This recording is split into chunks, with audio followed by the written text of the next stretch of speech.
Alhamdulillahirabbil alamin wassalatu wassalamu ala asyrafil anbiya'i wal mursalin wa ala alihi wa sahbihi ajma'in. Assalamualaikum warahmatullahi wabarakatuh. Salam ukhuwah, salam kasih sayang dan sayang. Bersyukur kita kehadap Allah Subhanahu wa taala dengan izin serta limpah kurnia daripadanya dapat kita bertemu Bashirah binti Muhammad Ghani pada pagi yang berbahagia ini. Hadirin yang dirahmati Allah sekalian, sebelum saya memperkenalkan ahli-ahli panel kita pada hari ini, kita sedia maklum, dewasa ini masalah disiplin dalam kalangan pelajar boleh dikatakan berada dalam tahap yang agak membimbangkan. Justru itu, masalah ini perlu dilihat dalam skop yang lebih besar jika ia ingin diselesaikan. Sesuai dengan tajuk forum kita pada kali ini, pendisiplinan pelajar, tanggungjawab siapa? Soalan inilah kunci utama forum yang ingin kita gunakan sebagai pembuka pintu-pintu kecemerlangan pendidikan akhlak di sekolah, khususnya dalam persoalan masalah mengatasi masalah disiplin pelajar. Sebelum mengupas tajuk ini dengan lebih mendalam, terlebih dahulu marilah kita berkenalan dengan tiga ahli panel kita pada pagi ini. Jangan ragu dan jangan risau kerana warga Dewan sememangnya tidak asing lagi dengan panel-panel kita pada hari ini. Baiklah, di sebelah kanan saya adalah ahli panel pertama, iaitu Saudari Fatimah binti Yahya yang mana merupakan pakar motivasi UNIK KL. Apa khabar Saudari Fatimah? Alhamdulillah sihat Cik Pengerusi. Cik Pengerusi macam mana? Alhamdulillah saya juga sihat. Okey, seterusnya kita beralih pula kepada panel kedua kita, iaitu Saudari Syazwana An-Nur Muhammad Bukhari yang juga merupakan guru disiplin sekolah ini. Okey, selamat datang Saudari. Dan di hujung sana nampak pemalu tapi bijak berkata-kata, iaitu Saudari Fatimah Az-Zahra yang merupakan penceramah bebas. Selamat datang juga buat Saudari. Sebelum saya menyimpang dengan lebih lanjut, soalan saya pada ahli panel pertama, apakah sebenarnya konsep tanggungjawab dan disiplin? Dipersilakan.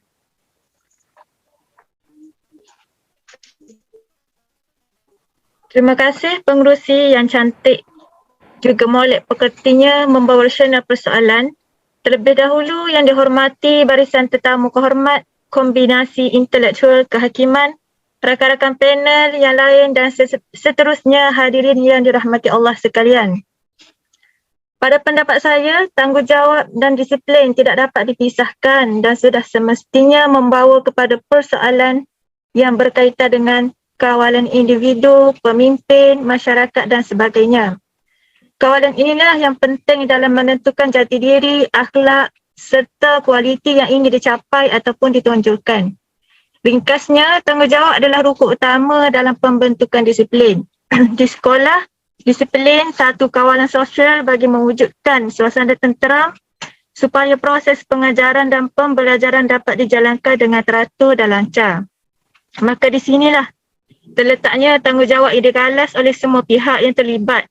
Dengan disiplin pelajar sama ada murid itu sendiri, guru disiplin, guru-guru, pihak pentadbiran maupun ibu bapa atau masyarakat umumnya. Bagi masyarakat di luar sekolah, tanggungjawab dan disiplin adalah asas penting bagi membentuk kerukunan hidup selaras dengan norma, nilai dan aspirasi. Nilai dan aspirasi negara lah. Okay. Amanah yang dipikul dengan baik adalah tunjang kepada kawalan sosial yang baik. Namun tidak dinafikan ramai juga masyarakat di luar sana menganggap tanggungjawab dan disiplin adalah suatu perkara yang sangat negatif, iaitu merupakan masalah sosial dan tidak amanah. Sedangkan hakikatnya ia merupakan usaha yang perlu bagi memperbaiki etika dan gaya hidup bertamadun manusia. Okey, contohnya orang Jepun yang membangunkan negara mereka setelah menjadi padan jarak, padan teluk kuku dan kini merupakan negara moden seperti sekelip mata. Asasnya tidak lain dan tidak bukan adalah tanggungjawab dan disiplin yang hebat. Itu saja.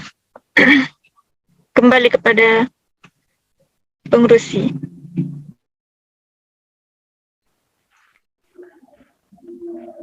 Terima kasih kepada panel pertama kita atas lontaran konsep yang utuh lagi berisi. Sebentar tadi panel pertama ada menyatakan bahawa disiplin dan tanggungjawab perlu bergerak seiring untuk mencapai tahap kecemerlangan yang ia boleh diibaratkan sebagai irama dan lagu, iaitu tidak sempurna disiplin tanpa tanggungjawab. Dan tanggungjawab disiplin tidak akan dapat dibentuk. Justru saya ingin menanyakan persoalan seterusnya kepada ahli panel kita yang kedua. Apakah asas kepada pendisiplinan pelajar agar kecemerlangan secara holistik dapat dicapai? Dijemput dan dipersilakan. Okey, jadi kita kira soalan yang menariklah daripada pengurusi kita pada hari ini. Okey, bismillah. Baiklah. Sebenarnya latar belakang keluarga, suasana sekolah dan keadaan persekitaran kita ni sebenarnya mempengaruhilah tindakan pelajar untuk melanggar peraturan yang ditetapkan. Jadi pada pendapat saya, semua pihak ni perlu berperananlah ambil peranan dalam memastikan permasalahan ini dapat didisiplinkan oleh ibu bapa. Jadi ibu bapa ni perlu sedarlah akan pentingnya hubungan yang erat dengan guru-guru di sekolah mereka. Jadi perjumpaan di antara ibu bapa dan ibu bapa pelajar dengan pihak sekolah perlu diadakanlah sekerap yang boleh. Jadi tindakan ni amat pentinglah untuk menjadi medium perbincangan prestasi dan disiplin anak-anak mereka di sekolah. Jadi sekiranya golongan ibu bapa ni mengambil remeh tentang masalah disiplin anak-anak mereka di sekolah, jadi golongan anak-anak itu akan merasa bebas dan terbiar sehingga menyebabkan mereka membuat tindakan yang bertujuan untuk mendapatkan perhatian seperti melawan guru, ponting sekolah, membuli dan sebagainya lah. Jadi hal ini akan menambahkan dan meningkatkan masalah kes disiplin di sekolah. Oleh itu, pihak ibu bapa dan guru ni perlu mengadakan hubungan yang baik supaya segala permasalahan berkaitan dengan pelajar ni dapat diselesaikan. Itu sahaja daripada saya. Okey, terima kasih kepada panel kedua atas pandangan yang amat bernas sebentar tadi. Sekarang sudah terang lagi bersuluh bahawa sebenarnya terdapat banyak asas pendisiplinan yang boleh diimplementasikan untuk mengawal masalah disiplin di kalangan pelajar sekolah. Okey, jika tadi dua orang panel kita tadi sudah menerangkan tentang konsep tanggungjawab dan disiplin serta menghuraikan dengan selengkapnya tentang asas-asas tanggungjawab dan disiplin, asas-asas pendisiplinan pelajar. Jadi kini saya ingin meminta pendapat ahli panel kita yang ketiga tentang persoalan pendisiplinan pelajar sebenarnya terletak di bahu siapa. Dipersilakan. Okey, bismillah. Terlebih dahulu, terima kasih kerana menjemput saya untuk berbicara dalam majlis forum ini. Untuk menjawab persoalan ini, umum sedia maklum. Isu-isu berkaitan dengan masalah disiplin di kalangan pelajar sekolah sering diperkatakan pada masa kini dan menjadi fokus media massa. Buktinya, pada 5 Ogos 2007, berita penangkapan kanak-kanak berumur 12 tahun yang dituduh terlibat dalam kejadian menculik dan merogol wanita berumur 30 tahun berulang kali secara bergilir-gilir telah disiarkan di Buletin 130. Hadirin yang dirahmati Allah sekalian, dengarkan pantun ini. Berburu ke padang datar, dapat rusa berbelang kaki. Berguru ke palang ajar, bagai bunga kembang tak jadi. Pantun 4 karat tadi membawa maksud menuntut ilmu biarlah dengan cara yang betul dan bersungguh-sungguh. Jika tidak, ilmu yang dituntut akan hilang atau sia-sia begitu sahaja. Manusia dituntut mencari ilmu sehingga ke akhir hayat. Sebagaimana sabda Nabi Muhammad SAW yang bermaksud, sesungguhnya menuntut ilmu itu merupakan kewajipan bagi setiap Muslim. Riwayat Ahmad dan Ibnu Majah. Ilmu diperoleh daripada pelbagai sumber, antaranya melalui pembacaan, penelitian, pentakbulan, belajar daripada pengalaman lepas serta yang paling utama menuntut ilmu daripada seseorang yang pakar dalam bidang tertentu yang digelar guru. Konsep guru merujuk kepada seseorang yang mengajar dan mendidik sama ada untuk mencapai kejayaan akademik ataupun kemuliaan akhlak. Guru ada di mana-mana. Ibu bapa boleh menjadi guru yang paling baik buat anak-anaknya. Seorang kakak atau abang boleh menjadi guru kepada adik-adiknya. Masyarakat juga boleh bertindak sebagai guru sekiranya wujud kerencatan dalam kelompok sosialnya. Hakikatnya, semua orang bertindak sebagai guru dalam kehidupannya. Guru dalam konsep ini lebih kepada tugas ingat mengingati, saling mencerna pemikiran melalui pengalaman, mendidik dan mendisiplinkan diri sendiri dan orang lain serta mengajar sesuatu yang berlaku dalam hidup dengan penerimaan yang baik.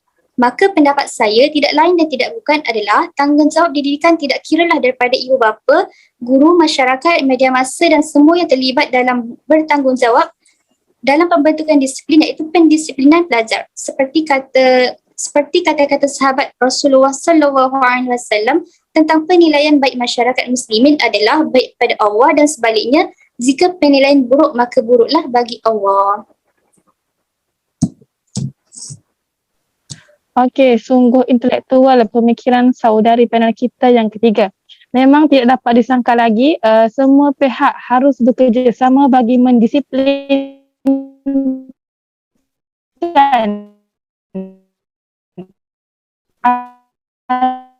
atau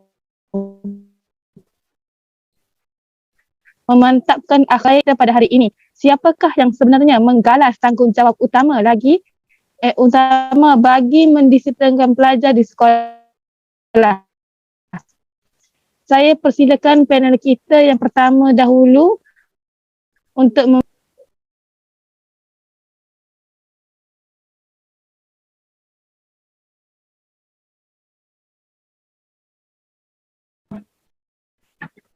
Terima kasih kepada pengerusi atas persoalan yang diujarkan. Pada pendapat saya, pihak yang menggalas accountability utama dalam mendisiplinkan pelajar adalah golongan ibu bapa. Okey, peranan ibu bapa adalah amat penting dalam memberikan perhatian yang serius terhadap anak-anak mereka. Hal ini disebabkan ibu bapa lah yang sentiasa memerhatikan setiap gerak-geri atau pergerakan anak-anak mereka. Di samping itu, golongan ibu bapa mempunyai tanggungjawab dan amanah untuk mendidik anak-anak mereka sejak berada di dalam kandungan lagi. Di samping itu, ibu bapa juga perlu meningkatkan penghayatan anak-anak terhadap agama, nilai-nilai murni, motivasi, melatih anak cara bersopan, prinsip-prinsip accountability, menunjukkan kepribadian yang mulia, sanggup menerima kelemahan diri serta meneroka potensi anak. Justru, ibu bapa hendaklah menjadi role model kepada anak-anak agar anak-anak tidak kehilangan arah dan menjadi insan yang berilmu dan beragama. Penyumbang kepada kemantapan ummah seantara dunia, insya-Allah. InsyaAllah, begitu hebat kata-kata atau pendapat yang diutarakan oleh panel kita sebentar tadi. Diharapnya ini dapat dijadikan pegangan dan panduan oleh golongan ibu bapa di luar sana untuk mendidik anak-anak remaja kita pada menjadi insan yang berilmu